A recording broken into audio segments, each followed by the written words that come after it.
Hello everyone, welcome back to your System Fixer. In today's video, I'll guide you through the process of downloading and installing free VMware Workstation Pro 17 for personal use. Let's get started. VMware Workstation Pro 17 is now available for personal use at no cost since November the 11th, 2024. This information is officially mentioned in the VMware blog. Since VMware Workstation has been owned by Broadcom, you need to download VMware Workstation Pro 17 from the Broadcom site. Click on the link provided in my video description. Go there, and you'll need to create an account and sign in via Broadcom.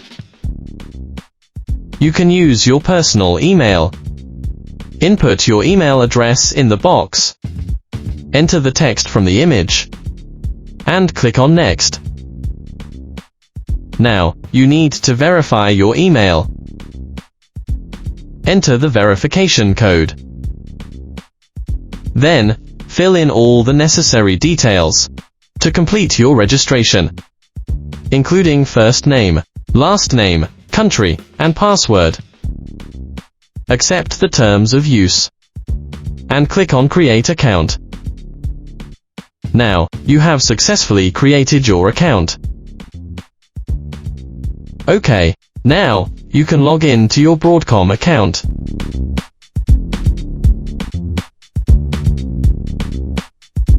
In my dashboard, input VMware Workstation Pro 17 download in the search box, and enter it.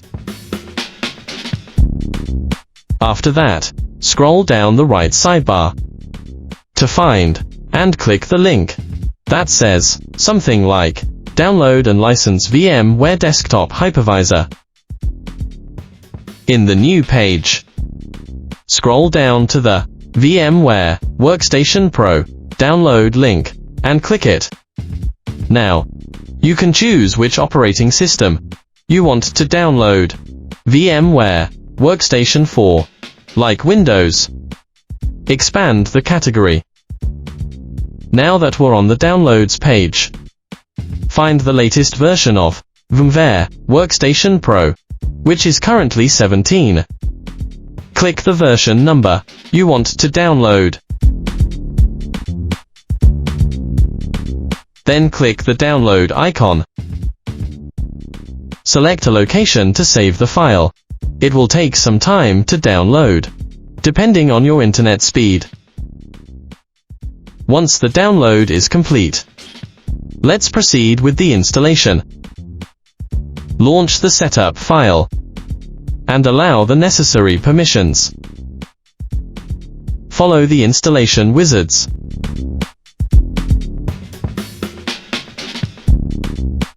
Click Next to start. Read and accept the license agreement by selecting I accept, and then clicking Next. Choose an installation path, or use the default one, optionally, and click Next. Then you can allow the software to check for updates, or to join the improvement plan. Select whether to add shortcuts to your desktop and Start menu. Finally, click on Install to begin. The process is quick and straightforward. Once the installation is complete, you'll see a VMware Workstation Pro shortcut on your desktop. Click Finish to close the wizard. Double-click the shortcut to launch the software, and are ready to create virtual machines within VMware Workstation Pro, like Windows 7. If you're new to virtual machines, or looking for guides, you can check out the tutorial on the channel. If you like the video, please give it a thumbs up. Subscribe for more tech tutorials, and leave any questions or feedback in the comments.